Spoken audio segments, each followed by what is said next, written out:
महाराष्ट्र चुनाव के बाद नरेंद्र मोदी ने कांटे से कांटा निकाल लिया है, या यूं कहें कि कांटे से कांटा निकालने की पूरी तैयारी कर चुके हैं। अब ये क्या माजरा है, कौन सा कांटा, किसके द्वारा कांटा निकाला जाएगा, इस चीज को जरा समझिए।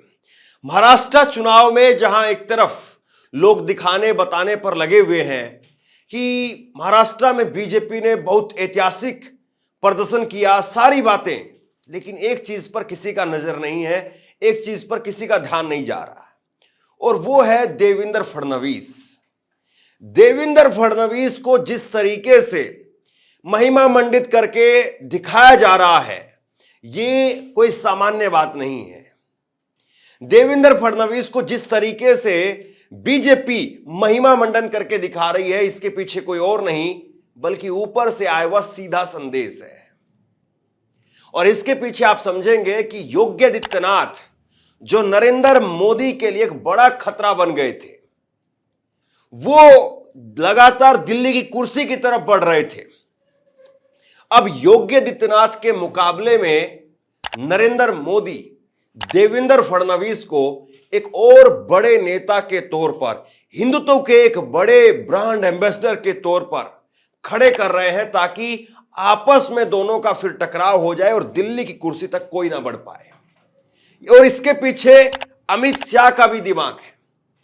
जिस तरीके से महाराष्ट्र चुनाव के बाद में देवेंद्र फडणवीस को बिल्कुल सेंटर फिगर में बीजेपी रख करके दिखा रही है, ये सीधे तौर पर, और जो बीजेपी के नेताओं की तरफ से देवेंद्र फडणवीस के नाम पर लगातार ये कहा जा रहा है कि वही मुख्यमंत्री होंगे। वरना आप बताइए, किसी भी राज्य में बीजेपी चुनाव जीतने के बाद में क्या देवेंद्र वसुंधरा राजे के नाम पर या फिर शिवराज सिंह चौहान के नाम पर इस तरह से बातें चली थी? लेकिन देवेंद्र फडणवीस के नाम पर लगातार कहा जा रहा है कि नहीं, वही मुख्यमंत्री होंगे। दरअसल उनको मुख्यमंत्री नहीं बताया जा रहा है, उनको जीत का क्रेडिट दिया जा रहा है। बताया जा रहा है कि देवेंद्र फडणवीस एक ऐसे नेता है जिन्होंने महाराष्ट्र के अंदर बीजेपी को इस तरीके से जीत दिलाने का काम किया है। अब जरा इस राजनीति को आप समझेंगे तो फिर आपको बहुत कुछ समझ में आएगा। बहुत हद तक यह भी स्पष्ट है कि देवेंद्र फडणवीस को ही नरेंद्र मोदी मुख्यमंत्री बनाएंगे, क्योंकि और ताकत देनी है। योगी आदित्यनाथ के मुकाबले में और बड़े स्तर पर उनको ऊपर लेकर के आना है। एक कंपैरिजन के तौर पर दिखाना है कि देवेंद्र फडणवीस वो सब कुछ कर सकते हैं जो योगी आदित्यनाथ करते हैं।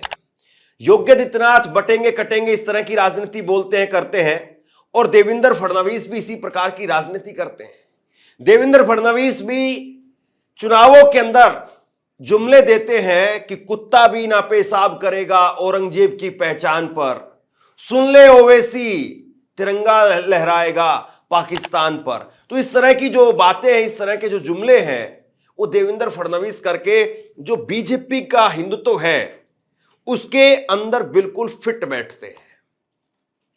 यानी योगी आदित्यनाथ के नाम पर जो बीजेपी के नेताओं को लग रहा था कि अब और कोई नहीं, मोदी के बाद में योगी, और ऐसे में अमित शाह के लिए, खुद मोदी के लिए भी 2029 के चुनाव में जो एक चैलेंज के तौर पर, एक खतरे के तौर पर योगी आदित्यनाथ आगे बढ़ रहे थे। ऐसे में जो नई काट लगाई जा रही है, जिस तरीके से महिमा मंडन किया जा रहा है और अब मुख्यमंत्री बनाने की भी जो तैयारी चल रही है, आप मान करके चलिए कि देवेंद्र फडणवीस वो नरेंद्र मोदी ने यहां पर योगी आदित्यनाथ के लिए तैयार कर दिए। अरे ओवैसी सुन ले, कुत्ता भी ना पेशाब करेगा औरंगजेब की पहचान पर। अब जो भगवा लहराएगा पूरे हिंदुस्तान पर, अब जो भगवा लहराएगा पूरे हिंदुस्तान पर।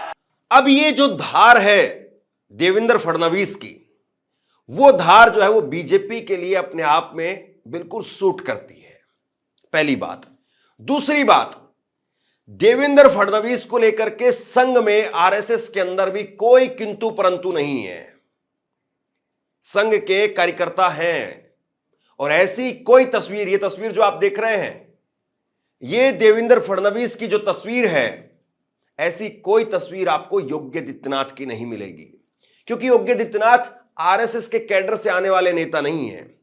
योगी आदित्यनाथ वो अपनी योगी वाहिनी के द्वारा जो है वो आए थे और एक वक्त में ऐसा भी था कि वो बीजेपी की सरकार गिराने और बीजेपी के विधायकों को तोड़ने की भी पूरी तैयारी कर चुके थे। तो ऐसे में योगी आदित्यनाथ जो नरेंद्र मोदी के लिए दिल्ली के लिए बढ़ रहे थे, अब संघ के सामने नरेंद्र मोदी एक नए विकल्प के तौर पर उनको पेश करेंगे। दूसरी बात, देवेंद्र फडणवीस की जो छवि है और देवेंद्र फडणवीस जिस तरीके से बाबरी मस्जिद को लेकर के, मुसलमानों को लेकर के जो बातें करते हैं, और आपने देखा होगा इस बार के चुनाव में भी बड़ा जोर शोर से इस बात को मुद्दा बनाया गया। कन्हैया कुमार ने कहा कि यह बात नहीं चलेगी कि आप कहेंगे बटेंगे कटेंगे और दूसरी तरफ आपकी पत्नी जो है वो इंस्टाग्राम पर मुसलमानों के साथ में रील बनाएगी, मुस्लिम कलाकारों के साथ में रील बनाएगी, तो यह बात नहीं चलेगी। कुल मिलाकर के देवेंद्र फडणवीस के जरिए नरेंद्र मोदी योगी आदित्यनाथ की एक ऐसी काट निकाल करके सामने लाने की कोशिश कर रहे हैं जिसमें योगी आदित्यनाथ को न केवल यहां पर डाइल्यूट करने की कोशिश है, बल्कि सीधे तौर पर इन दोनों को ही आपस में छत्री छत्रपों को भिड़ा करके और अमित शाह के लिए एक सेफ पैसेज मिल जाएगा। दूसरी बड़ी बात आप समझिए, देवेंद्र फडणवीस जिस तरीके से उनके सिर पर मोहरा बांधा जा रहा है, वो योगी आदित्यनाथ के तरीके से कभी लाइन को क्रॉस नहीं करते हैं। मैं कल का ये ट्वीट आपको दिखाता हूं, देवेंद्र फडणवीस का ये कल का ट्वीट देखिए, जिसमें देवेंद्र फडणवीस सीधे तौर पर नरेंद्र मोदी के नारे को यहां पर दोहराते हुए नजर आ रहे हैं कि एक है तो सेफ है, और उसके साथ साथ नीचे लिख रहे हैं मोदी है तो मुमकिन है। यह लाइन योगी आदित्यनाथ नहीं लिख सकते हैं, या योगी आदित्यनाथ इस लाइन को इतने खुले शब्दों में या नरेंद्र मोदी का इस तरीके से महिमा मंडन करते हुए नहीं दिखाई देते हैं। वो अपनी एक अलग लाइन लेकर के चलने की कोशिश करते हैं। और कुछ खबरें आप देखिए ये खबर जो है वो ऐसे ही नहीं चल रही है, ये एनबीटी की खबर है। और एनबीटी की इस खबर के अंदर आपको क्या दिख रहा है?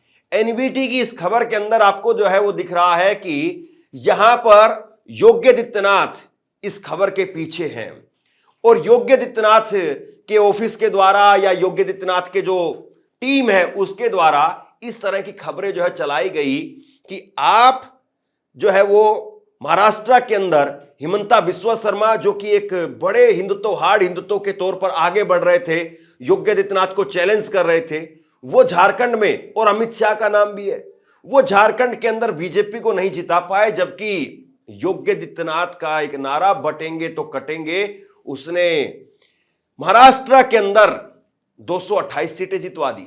ये इस खबर के अंदर बताया गया है। लेकिन ये जो है बड़ी चालाकी से छिपा लिया गया कि योगी आदित्यनाथ के इस नारे को अगर सच मान भी लिया जाए बटेंगे तो कटेंगे, बाद में उस नारे को घुमा करके आरएसएस ने प्रयोग किया, नरेंद्र मोदी ने प्रयोग किया।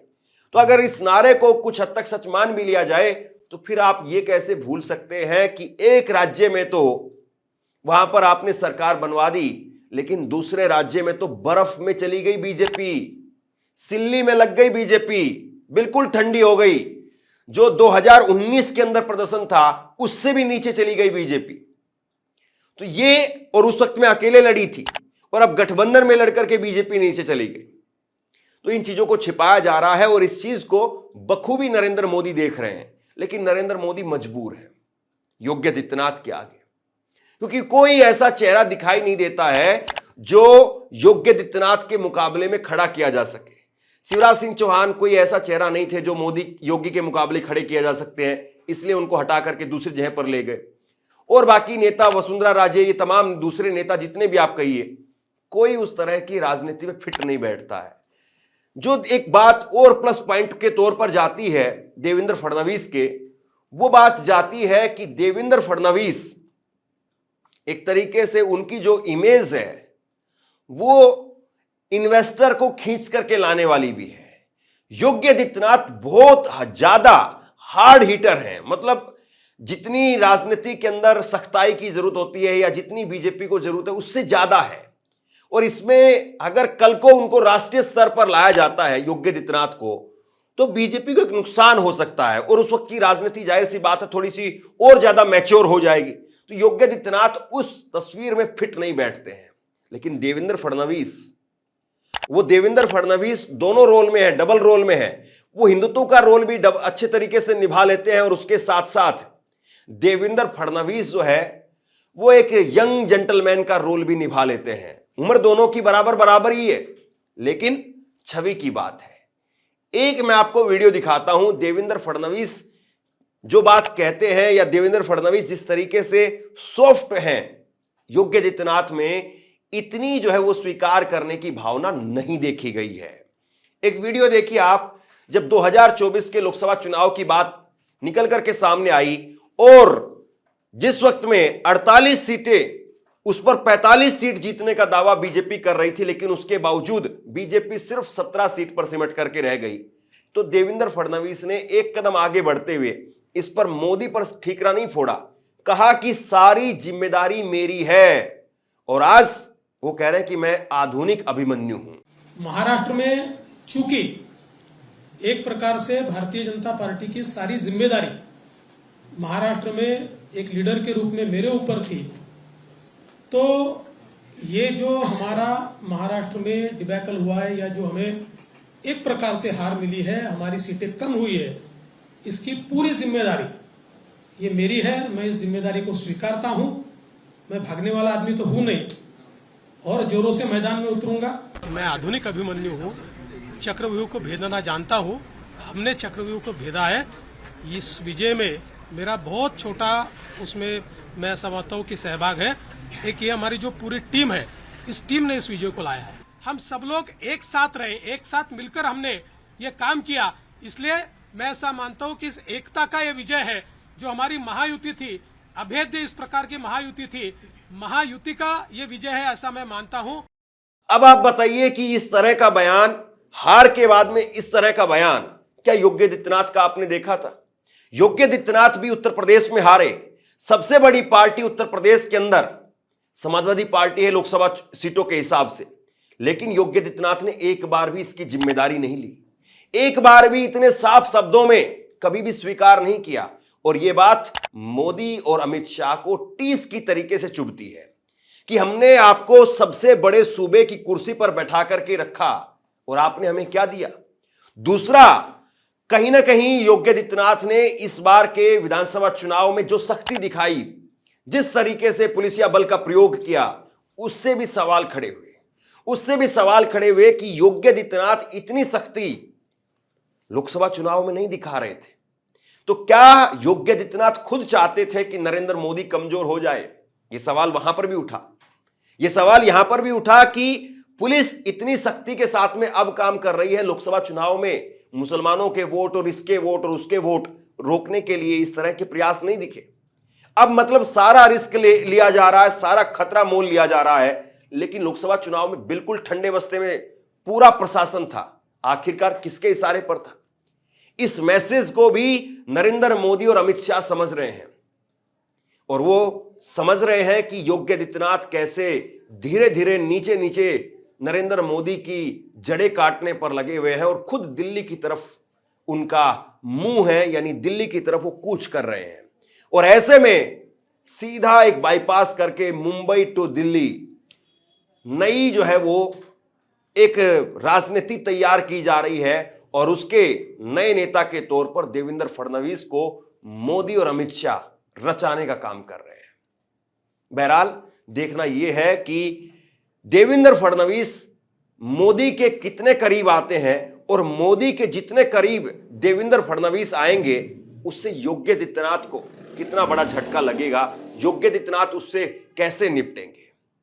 बहरहाल आप क्या सोचते हैं नीचे कमेंट बॉक्स में लिख करके जरूर बताइए। इस वीडियो को शेयर कीजिए और इसी तरह की तमाम खबरों के लिए ऑनलाइन न्यूज इंडिया को सब्सक्राइब कीजिए। आपका बहुत बहुत धन्यवाद।